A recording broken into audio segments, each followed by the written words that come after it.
Bienvenidos a Ciencia 360, el programa donde tomamos en serio tus preguntas acerca de ciencia y teología.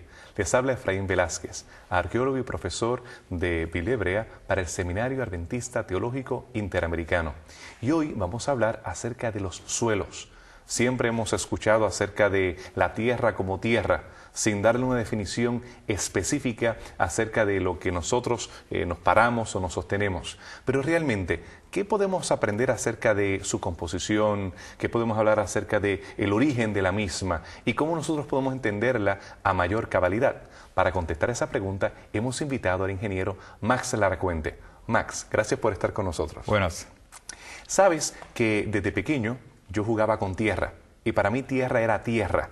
Más adelante, cuando terminé trabajando en arqueología, jugando con tierra y viviendo de la tierra, pues entonces tengo que analizarla con mayor cuidado de lo que lo hacía cuando hacía pequeñas tortas de la misma. Ahora tengo una carta para leerlas, el Munsell Chart, en la cual yo puedo determinar los colores y poder ver la contextura y poder ver su elasticidad para hacer diferencia entre un nivel y otro cuando hacemos el análisis de estratigrafía, cuando estamos haciendo una excavación. Pero a pesar de que yo lo veo, los colores y algo de la textura, realmente no voy al detalle tan intenso como lo haces tú. ¿Cuál ha sido tu experiencia con la tierra también?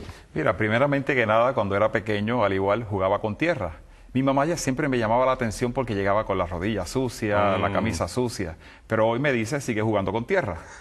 Vivo de ella. De eso se trata ahora. Básicamente podemos definir que el suelo es un material totalmente inorgánico que proviene de la descomposición de la roca en la corteza terrestre por varios métodos, pero es básicamente unas partículas que tienen un tamaño determinado, una granulometría literal, una composición ya sea de sílice o totalmente volcánica o totalmente sedimentaria, pero tiene un componente y un arreglo químico totalmente detallado y obviamente eso compone ese tipo de suelo. De acuerdo a la mineralogía, de acuerdo a los componentes, es el color que vemos exterior, lo que estereotipamos de la tierra, si es color naranja, si es un color marrón oscuro, un marrón claro, pero básicamente el suelo es un componente totalmente inorgánico, del cual proviene de la descomposición de la tierra. Cuando éramos pequeños también nosotros conocíamos que había dos tipos de manzana, o las rojas o las verdes. Cuando tuve la oportunidad de vivir en Michigan, pude ver que había una veintena de clases de manzanas. No era tan sencillo como las rojas y las verdes. En este caso, cuando hablamos de tierra, no solamente hablamos acerca de tierra roja o tierra negra, sino que, según tú nos explicas, hay toda una infinidad, una gama de clases de tierra dependiendo, o de suelo, dependiendo su composición y dependiendo su origen también. Fíjate que la variabilidad de la tierra también puede ser debido a agentes externos. Por ejemplo, si la tierra ha sido alterada por procesos naturales o si ha sido alterada por procesos del hombre, que le añadan quizás algún tipo de mineral, algún tipo de producto que le cambia la textura, le cambia el color, si le añaden mucha más agua, le cambia el contenido natural de humedad y obviamente produce una textura totalmente diferente que es variable o diferencial del estado original que estaba. Entonces, en detalle, ¿cómo se forman esos suelos? Son fenómenos que interviene el humano, pero también tú mencionas fenómenos naturales. Fenómenos totalmente naturales. Básicamente esos fenómenos naturales intervienen cuando hay la descomposición de esa roca base o esa roca madre de acuerdo a diferentes aspectos o diferentes elementos externos que interactúan sobre ella, produciendo esa descomposición y eventualmente produciendo el suelo. Cuando hablamos acerca de los tipos de suelo, ¿cuántos tipos de suelo hay? Bueno, tenemos suelos orgánicos, que son suelos que están compuestos básicamente de alto contenido de humedad porque tienen una interacción con algún tipo de vegetación que está muerta y lo compone totalmente o lo convierte totalmente en una condición totalmente orgánica. Tenemos suelos que son suelos residuales, que son suelos literalmente producto de la descomposición de las diferentes rocas que hay en la corteza terrestre. Y obviamente tenemos lo que llamamos el suelo saprolítico, que ya básicamente es un suelo que preserva unas estructuras parentales a su origen en un pasado, de esa roca original en un pasado, pero que todavía no se ha convertido en un suelo totalmente residual. Si tú lo miras básicamente en una estratigrafía, tenemos básicamente el primer estrato o horizonte, es básicamente lo que conocemos como el suelo vegetal o el topsoil. Debajo de eso tenemos básicamente el suelo residual. ya convertido en suelo. Y debajo de él tenemos básicamente ese material que te dije que podía ser un material totalmente intemperizado, un material saprolítico, que es el producto de la descomposición, pero que no ha llegado a ser suelo todavía. Y obviamente en el último estrato tenemos la roca viva. Entonces no podemos hablar acerca de suelo malo o bueno. Deberíamos hablar acerca del tipo de suelo para nuestros intereses o nuestros fines. Si tenemos el deseo o la intención de sembrar o de dedicarnos a actividades agrícolas, me imagino que entonces deberíamos utilizar un suelo que sea orgánico, que tenga relación con descomposición, con musgo o con cualquier descomposición orgánica. Si estaríamos hablando acerca de un lugar donde vamos a utilizar para construcción, entonces tal vez no queremos ese tipo de suelo, porque me imagino que el degradarse ese material orgánico pues también se reflejaría en la construcción que queríamos que fuera sólida y que no colapsara más adelante. Básicamente tú has presentado un argumento totalmente científicamente válido. No hay suelos malos. Todo depende de la finalidad o el propósito de ese suelo. Si es un suelo que es meramente para agricultura, posiblemente para ingeniería no tiene buena finalidad.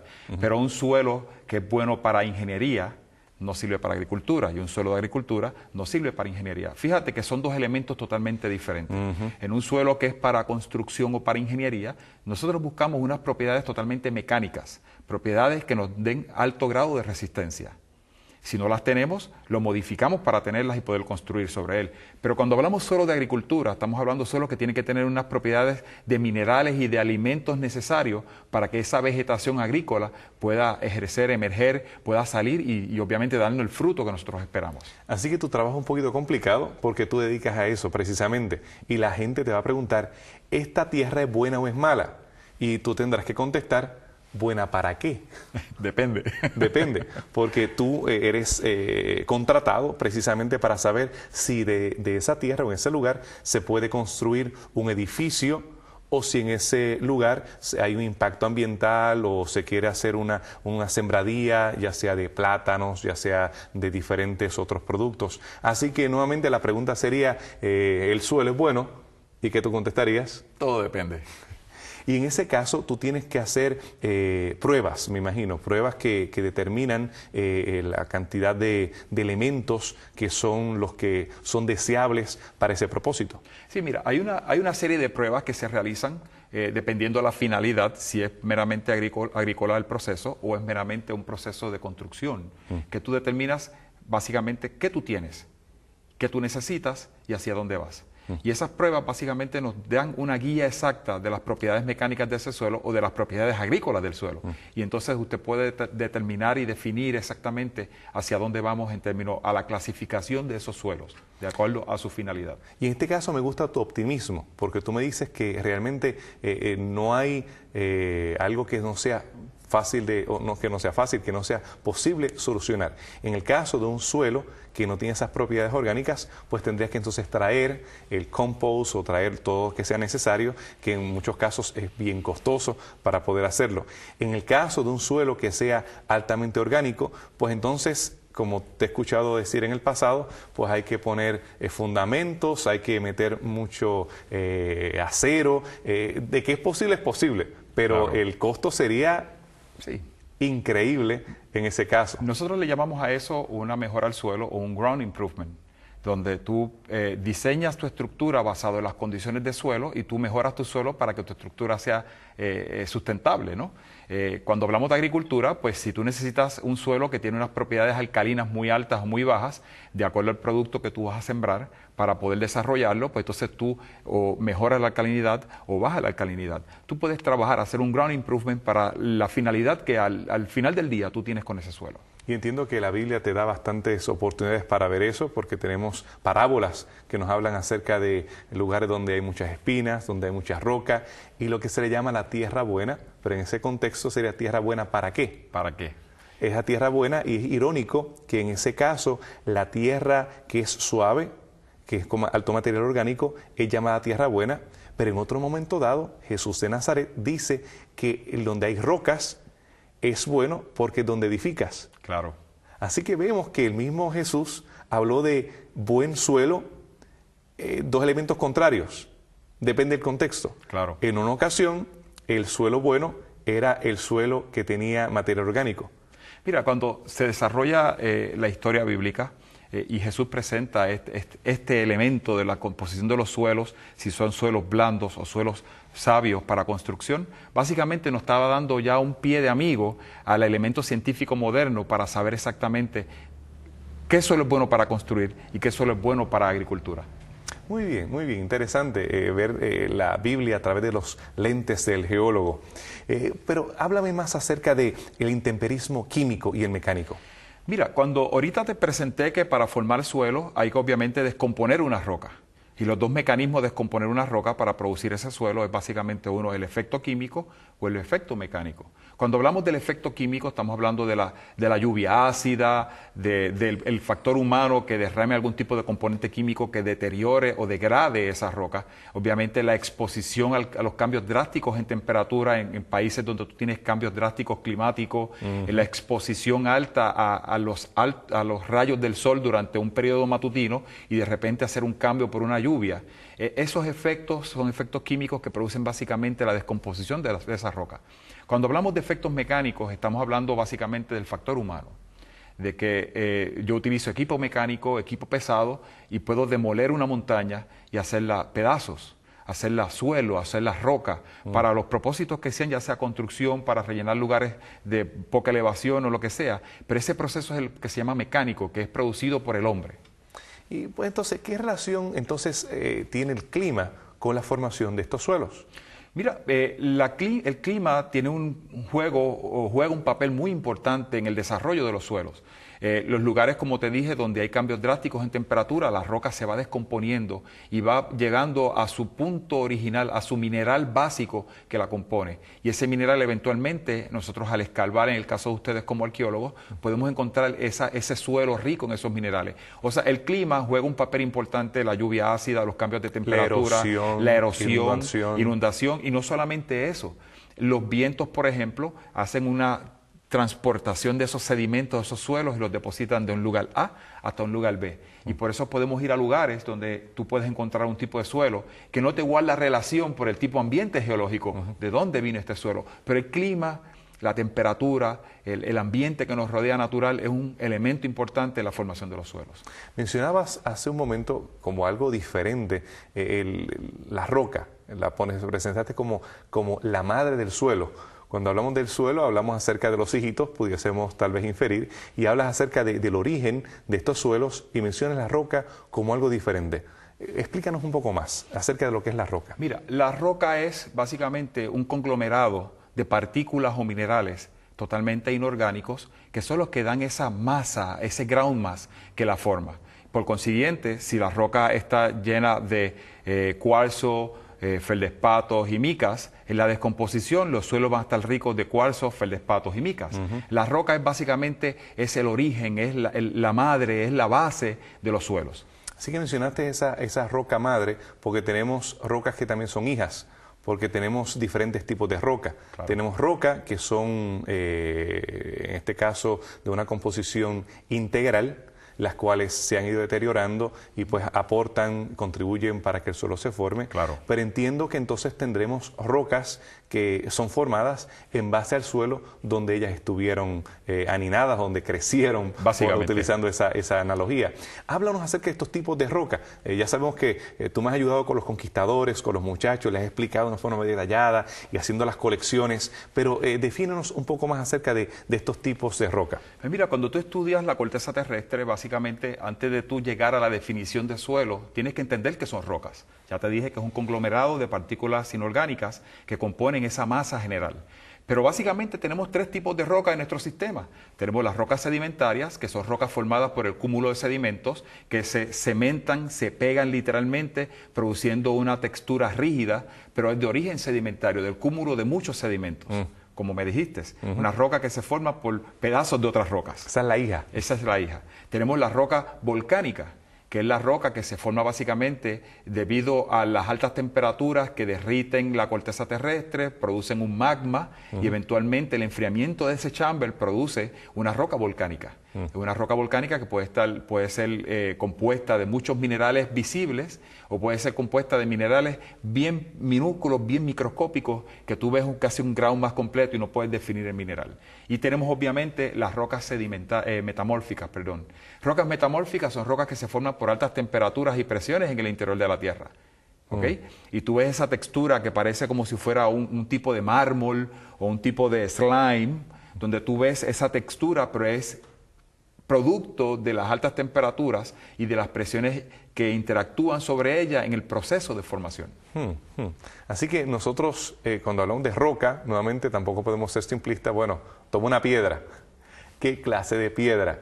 Y mis niños están fascinados con el tema de las rocas, diferentes texturas, colores, formas, los cuales realmente son muy interesantes y podemos nosotros coleccionarlos. Especialmente en el Smithsonian, en Washington, D.C., nosotros vemos allí estas colecciones que vemos los diferentes cristales con sus colores, los diferentes tipos de jade, diferentes formaciones que se han encontrado en cuevas, los diferentes tipos de cuarzo. Realmente, ¿qué es lo más que a ti te emociona de trabajar con estas rocas? Mira, lo más que me emociona es ver la grandeza de Dios. Es importante, cuando yo estaba en los laboratorios, tú formar una roca totalmente sintética de laboratorio o formar un mineral de laboratorio y tú ver cómo es el proceso de crecimiento de ese mineral, la formación de esa roca durante un periodo prolongado de tiempo controlado en un ambiente de laboratorio. Tú interpolas esa información y puedes ver la grandeza de Dios en la naturaleza. Y eso es lo más que me impresiona, tú ver cómo un diamante que se forma de una cosa tan sencilla como el carbono se produce en una piedra tan bonita y cotizada. Así que tú estabas en la guardería infantil de estas pequeñas rocas que estaban naciendo, incluso más allá, estabas viendo el embrión de estas rocas, porque entiendo que tú a través del microscopio, cuando ves las diferentes reacciones que hay entre estos elementos, puedes ver cómo estos diferentes cristales se siguen formando. Claro. Y los colores son un espectáculo, una cosa impresionante de la naturaleza. Si alguna persona tiene dudas en cuanto a la creación de Dios, no solamente tiene que ir a la biología, simplemente en muchas ocasiones las personas solamente se enfocan en el aspecto biológico o en la astronomía o en otras ciencias. Tú como geólogo me imagino que estarás bastante deseoso que también reconozcan la belleza y la grandeza que hay en las rocas. Si tú quieres saber la grandeza de Dios, vamos al laboratorio de rocas. Muy bien, eso me parece muy interesante. Y sé que tenemos varias actividades de campo en las cuales nosotros hemos de participar para mirar esos diferentes tipos de roca. Mira, es impresionante cuando tú vas al laboratorio de rocas y tú cortas una sección de ella, la pones en una laminilla, la pones en una placa polarizada, pones el microscopio y según vas rotando la platina en unos grados, vas viendo los intercambios de colores magistrales que tiene esa roca. Impresionante. Y esos colores determinan exactamente su composición, los minerales y obviamente la grandeza de Dios. Sí. En el caso de las geodas son tal vez las más conocidas o las más populares que hay, que en este caso tenemos ascendencia ígnea, para nosotros verlas cortadas en secciones y ver diferentes tipos de decoraciones que se han hecho de las mismas. Y es fascinante. Bueno, ¿cuáles son los tipos de rocas y su ambiente de formación? Tú lo has contestado bastante, pero dime un poco acerca de las reacciones de Bowens. Mira, la serie de reacciones de Bowen es un tópico científico que hemos utilizado para tú ver cómo se degrada de un material original, por ejemplo, de una roca ígnea totalmente, cómo tú llegas hasta una mica o un cuarzo, de acuerdo a las presiones y temperaturas. ¿Qué nos dice esto a nosotros en palabras sencillas? Nos dicen cuál es la composición mineralógica, el ambiente de formación, las temperaturas que estaban envueltas, ¿ok? Y obviamente la composición de ese suelo importante que tú tienes. La serie de reacciones de Bowen es para nosotros, es como la llave que abre el entendimiento de la formación de una roca. Entonces no es tan simplista como que todas las rocas tienen el mismo tipo de composición. No. Sino que cada una tiene su huella digital o su ADN, podríamos decir. Y me parece interesante porque en el caso de los volcanes, muchas personas ven una erupción y ven esa erupción y dicen, pues lava es lava, magma estaba adentro y afuera es lava. Roja al principio y después se pone oscura. Pero no, entiendo que cada erupción tiene una identidad diferente. Claro. Así que si hacemos un análisis químico de esa lava, la erupción que hubo hace un año es diferente a la erupción que tenemos ahora. Presente. Mira, vamos a usar, por ejemplo, el caso de Puerto Rico. El centro de Puerto Rico, lo que llamamos el backbone, la columna vertebral de Puerto Rico, es totalmente de origen volcánico. Y tú vas a unas áreas en Utuado, en el Batolito, y tú puedes encontrar granodiorita. Vas a otras áreas y encuentras diorita. Y la diferencia de una a la otra, uno la puede ver a simple vista y parecen casi iguales. Pero cuando tú vas al detalle mineralógico de la roca, puedes encontrar que unas no tienen los feldespatos y otras tienen micas. Y tú puedes separar entonces el ambiente de formación de una roca versus otra. Cada cual tiene su huella digital. También podemos determinar en la antigüedad, cuando hubo actividad volcánica, qué actividad volcánica difiere de la otra, porque la composición de esa lava pues es diferente a la otra. Definitivamente. Lo mismo con la tufa, lo mismo con la ceniza, lo mismo con diferentes elementos que están asociados con la misma. Fascinante. ¿Cómo se relaciona la serie de reacciones de Bowens con la formación de los suelos? Si tú logras entender cómo se degrada la roca dentro de sus minerales en su ambiente de formación, desde una roca volcánica vas pasando por los cuarzos, los feldespatos, las olivinas, las micas, hasta llegar a los cuarzos, por ejemplo, puedes entonces interpretar de que si el ambiente de formación es rico para que se formaran los feldespatos o las micas, las biotitas específicamente, cuando se descompone esa roca, ese suelo es rico en biotitas. Cuando se descompone esa roca, ese suelo es rico en sílice, que es proveniente del cuarzo. Y por eso es importante, si tú conoces la serie de reacciones de Bowen y tú puedes conocer los minerales que interactúan en el proceso de enfriamiento y de descomposición, obviamente puedes inferir, sin tener una muestra categórica de suelo, cuál es la formación mineralógica de ese suelo. Muy bien, muy bien. Me parece interesante que había un argumento en base a uno de los bosques petrificados que se encuentra en Indiana, que presentaba que el mismo se formó a través de millones y millones de años. Y ese era el argumento de que pues, este bosque petrificado debió haberse formado a través de estos millones de años. La estructura de los árboles, cómo estaban, la posición de los mismos y demás. Sin embargo, uno de nuestros geólogos adventistas, él tuvo la oportunidad de analizar la lava de esos diferentes volcanes o de esas diferentes capas que se habían tardado millones de años. Él había estado trabajando en Hawái en la época de los 60 y precisamente parte de su trabajo fue ver esta composición química que había entre cada una de estas erupciones de estos volcanes y pudo determinar que no eran muchos volcanes, decenas de ellos, sino eran solamente 4 volcanes. Interactuaron. Y esos volcanes interactuaron porque vemos la lava relacionándose una con la otra, lo cual habla acerca de un evento singular. Cuando hablamos acerca del diluvio, hay personas que piensan solamente en mucha agua, pero estamos hablando de un fenómeno impresionante. Donde hubo la Pangea se separa, estas placas tectónicas que hoy causan los terremotos, que se separan tal vez a pulgadas o centímetros. 1 centímetro por año. 1 centímetro por año. En este caso, en el caso del diluvio, vemos un fenómeno que se aceleró, vemos vulcanismo, vemos proceso de glaciación más adelante. Muchas de los escenarios que algunos cristianos se sienten intimidados en explorar porque parece que contradice a la Biblia. La creación.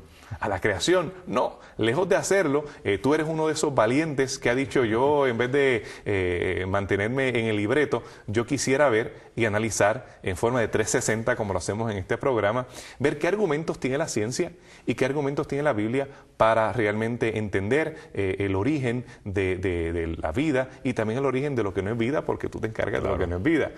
Y hablando en ese contexto, ¿qué podemos aprender acerca de los orígenes y la Biblia cuando estudiamos las rocas? Mira, cuando estudiamos las rocas nosotros podemos ver primeramente, como te dije ahorita, la grandeza de Dios. Cómo se formó este mundo. Si tú puedes interpretar el ambiente de formación de una roca, ya sea sedimentaria, metamórfica, o sea ígnea o volcánica, obviamente tú puedes ver esa grandeza de Dios interactuando ahí. Si tú vas a un laboratorio de rocas y tú quieres crear un diamante, lo que a la naturaleza le tomó posiblemente 25 años formar, en un laboratorio tú lo haces en cuestión de horas. Y ahí tú puedes simular ese ambiente de formación donde estaba envuelta la mano de ese Señor. Donde ese Dios creó esa temperatura, creó esas presiones para crear ese ambiente. Realmente cuando nosotros entramos en estos aspectos científicos y filosóficos, podemos ver en detalle que había una razón importante, que había un ser especial, que había una persona que planificó detalladamente cómo iba a ser la formación. Lo que tú ves allá afuera de rocas, de suelos, básicamente es la exposición de esa grandeza de Dios. En el caso de la ciencia en general o la ciencia naturalista, a diferencia de la ciencia creacionista o biblista, nosotros tenemos que ellos definen estos fenómenos, esos procesos que se tienen que llevar a cabo a través de millones de años. ¿Por qué? Porque tenemos rocas que evidentemente son rocas viejas. No podemos, siendo honestos con la data, decir que esta roca tiene 2000 años, 6000 años o algo por el estilo. Es roca vieja. ¿Cómo tú entonces explicas, teniendo un paradigma bíblico, cómo podemos entender este fenómeno de las rocas viejas? Mira, básicamente, para ser simple con esto, yo creo en un Dios, en una formación. Cuando Dios creó la tierra, el globo como tal, y luego vino y separó las aguas de la tierra y comenzó la creación cronológica que conocemos. Posiblemente tenemos que entender y profundizar un poquito más por qué esas rocas que estaban allí tienen 6000 años, tienen 2000 años, tienen 3000 años, pero estaban allí. Dios las creó cuando creó el mundo y crea esa gama de interrogantes posiblemente en cuanto a la cronología de la tierra. Pero sí algo es certero y seguro, que Dios la creó. Entonces, cuando hablamos acerca de la edad de esas rocas, en el caso del uranio, por ejemplo, que su formación se supone que se tardara millones de años o miles y miles de años, en el caso de lo que tú sugieres, Dios hace una creación madura. Claro. Los árboles, si los cortáramos, tendrían anillos. Claro. Adán no era un embrión, claro, no era un bebé, era un hombre maduro. Así que no podemos entonces alejarnos de entender el concepto de rocas maduras en una creación madura. Correcto. Rocas viejas. Dios crea árboles viejos, Él crea rocas viejas. Claro. Si nosotros nos ascribimos a una cosmovisión bíblica, no deberíamos entonces tener problemas con aceptar ese tipo de explicación. Así que las rocas nos hablan. nos dice mucho. Sí, tú has demostrado que las rocas, al igual que la Biblia, también nos habla de que las rocas hablarían. En estos últimos días las rocas nos están hablando. Y amigos televidentes, realmente no solamente tenemos que ver el cielo o ver la biología entre los animales o los seres humanos, sino podemos ver cómo las rocas nos relatan acerca de la perfección y el cuidado que tiene la divinidad. Su arquitecto, en la forma en que ha cuidado de cada uno de nosotros y cómo tiene planes para cada una de nuestras vidas. Quiera Dios que tú te puedas anclar sobre la roca siempre.